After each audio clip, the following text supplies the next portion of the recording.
Video చూసే ముందు ఒక లైక్ కొట్టి జైశ్రీరామ్ అని కామెంట్ చేయండి. ఈ నెల 27వ తారీఖున మనకు అమావాస్య రాబోతుంది. ఈ అమావాస్య చాలా శక్తివంతమైనది. ఈ అమావాస్యను వైశాఖ అమావాస్య అని కూడా అంటారు. అంటే మంగళవారంతో కూడా కూడుకొని వస్తుంది. కాబట్టి మంగళ అమావాస్య అని కూడా పిలవచ్చు. ఈరోజు ఏంటంటే శనిజయంతి కూడా జరుపుకుంటూ ఉంటారు.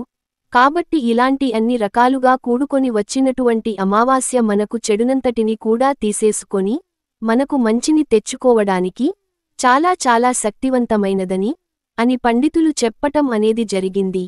కాబట్టి ఈ అమావాస్య రోజున మీరు వేప చెట్టు దగ్గర ఇది ఒక్కటి గనుక పడేసినట్లయితే మీకున్నటువంటి కష్టాలు, దరిద్రాలు, బాధలు అన్నీ కూడా తొలగిపోయి మీరు పట్టిందల్లా కూడా బంగారం అవుతుంది.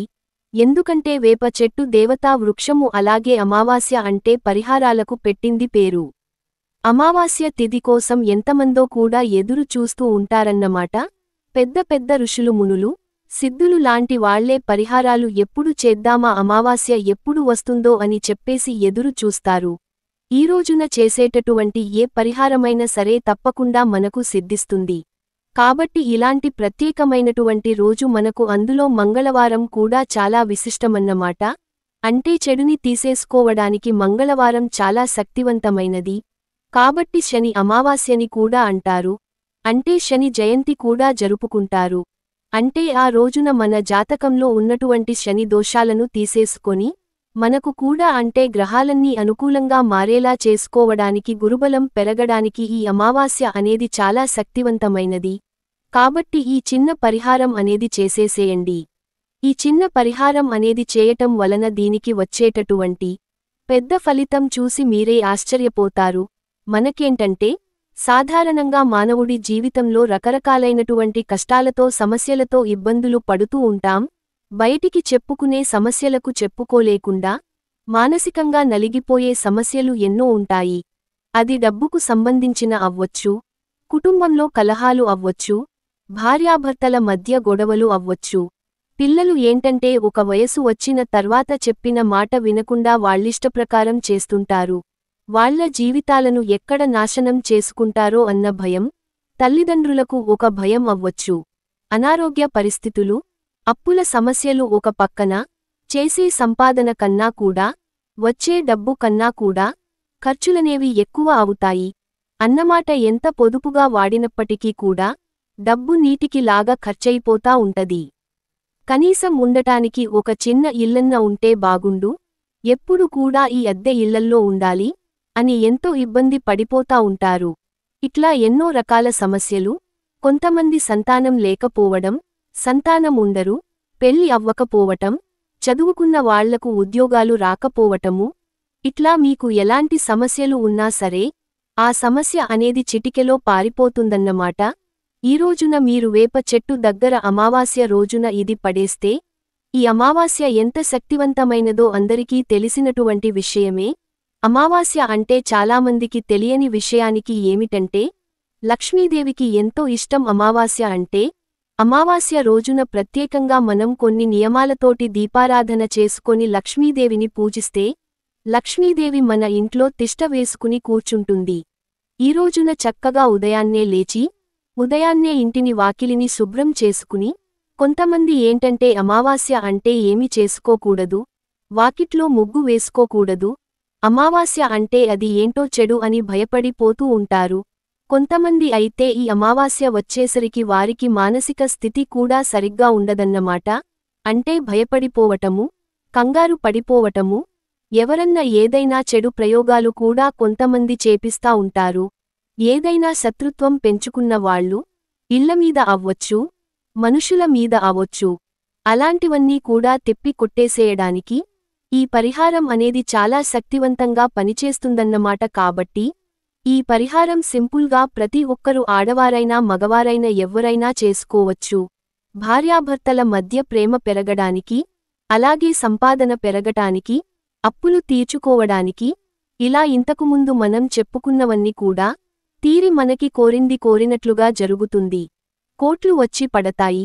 లక్ష్మీదేవి కోట్ల రూపాయలతో అడుగుపెడుతుంది. అమావాస్య రోజున తప్పకుండా ఇంట్లో దీపారాధన చేసుకోవాలి. తలకు నూనె రాసుకోకూడదు. ఇంట్లో వాళ్లు తలంటు స్నానం అనేది ఆచరించాలి. అలాగే ఇల్లు తుడిచేటటువంటి నీటిలో రాళ్ల ఉప్పుని వేసి ఇల్లంతా కూడా శుభ్రంగా తుడవాలి. అలా తుడిచేసి కాస్తంత పసుపు నీటిని కూడా చల్లుకోవాలి. ఆ రోజున మాంసాహారం వండకూడదు, తినకూడదు. మగవారు సేవింగ్ చేయటం ఇలాంటివి కూడా, గోర్లు కత్తిరించడం చేయకూడదు, గడపలు తొక్కటం, గడప మీద కూర్చోవడం ఇలాంటివి చేయకూడదు. లక్ష్మీదేవి ముందర సింపుల్గా మీరు సాయంత్రం సంధ్యా సమయంలో ఒక చిన్న దీపారాధన చేసుకోండి. ఆర్భాటమేమీ అవసరంలే.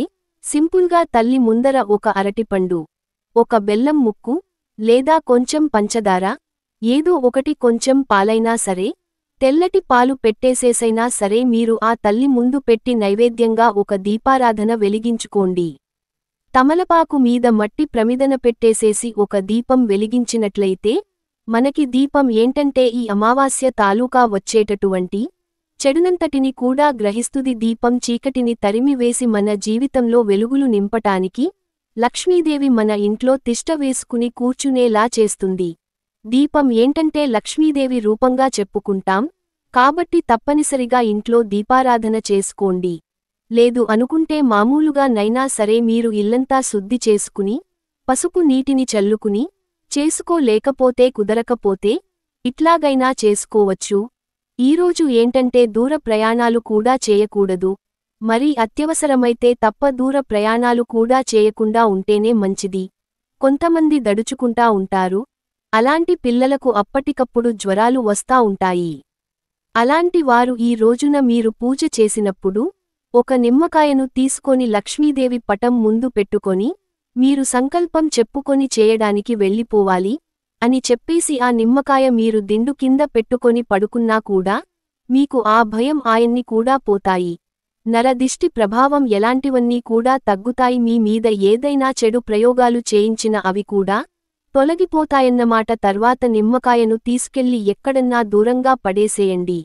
ఎవ్వరు తొక్కని ప్రదేశంలో ఇట్లా చేసేసేయండి. అలాగే ఈ రోజున ఎట్టి పరిస్థితుల్లో నలుపు రంగు బట్టలను ధరించకూడదు అన్నమాట. మీరు నలుపు రంగు బట్టలు ధరిస్తే నిందలు పాలవటము, నష్టాల పాలవుటము, కష్టాలను కొని తెచ్చుకున్నవారు కాబట్టి ఇలాంటి నియమాలనేవి తప్పనిసరిగా ఆచరించాలి. ఒక సాయంత్రం సంధ్యా సమయంలో వేప చెట్టు దగ్గరికి వెళ్ళాలి. వేప చెట్టు అంటే మీ ఇంటి లోపల ఉన్నటువంటి చెట్టు కాకుండా ఇంటికి ఆరు బయట ఉండాలి. లేకపోతే రోడ్డు పక్కన ఉంటాయి కదా, లేకపోతే ఏదన్నా అంటే జనవాసి తక్కువగా ఉన్నటువంటి ప్రదేశాల్లో ఇట్లాంటి కాడ మీకు వేప చెట్లు కనపడతా ఉంటే అలాంటి చోటుకు వెళ్ళండి. అలాగే వేప చెట్లు దగ్గర కూడా కొంతమంది దేవతలు పెట్టేసేసి అంటే పూజిస్తూ ఉంటారన్నమాట.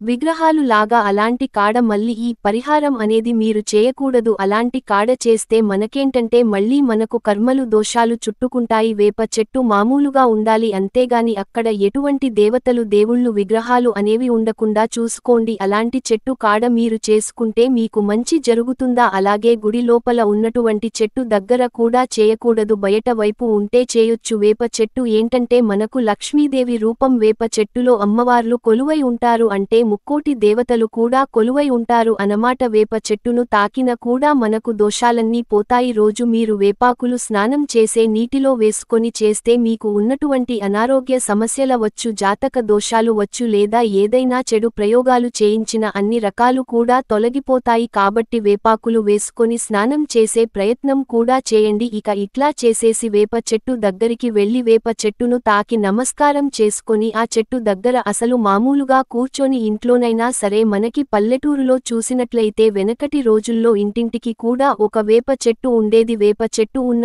ఇల్లు ఎంత కళకళలాడుతూ ఉండేదన్నమాట. అంటే చక్కగా మంచి ప్రశాంతమైన గాలి, ప్రశాంతమైన వాతావరణం, నీడ చల్లగా ఉండటం ఎంతో బాగుండేదన్నమాట. మనకు వేప చెట్టు ఆయుర్వేద పరంగా కూడా అంటే ఆరోగ్యపరంగా కూడా ఎంతో మంచిది, అలాగే పరిహారపరంగా కూడా ఎంతో మంచిదన్నమాట. ఇట్లా చెప్పుకుంటూ పోతే వేప చెట్టు విశిష్టత సామాన్యమైంది కాదండి. కాబట్టి వేప చెట్టును తాకిన కూడా కోటి జన్మల పాపాలనేవి తొలగిపోతాయన్నమాట. కాబట్టి ఆ వేప చెట్టు దగ్గరకు వెళ్లి శుభ్రంగా స్నానం చేసి వెళ్ళాలి. మీరు పూజ చేసిన చేయకపోయినా ఒంటి స్నానమైన తప్పనిసరిగా చేయాలన్నమాట. ఇక ఒక చెంబుడు నీటిని గాని లేకపోతే ఒక బాటిల్తో నీటిని గాని తీసుకొని వెళ్ళండి. తీసుకొని వెళ్లి ఆ చెట్టుకు చుట్టూత వేర్లు తడిచేలాగా నీటిని పోసేసేయండి.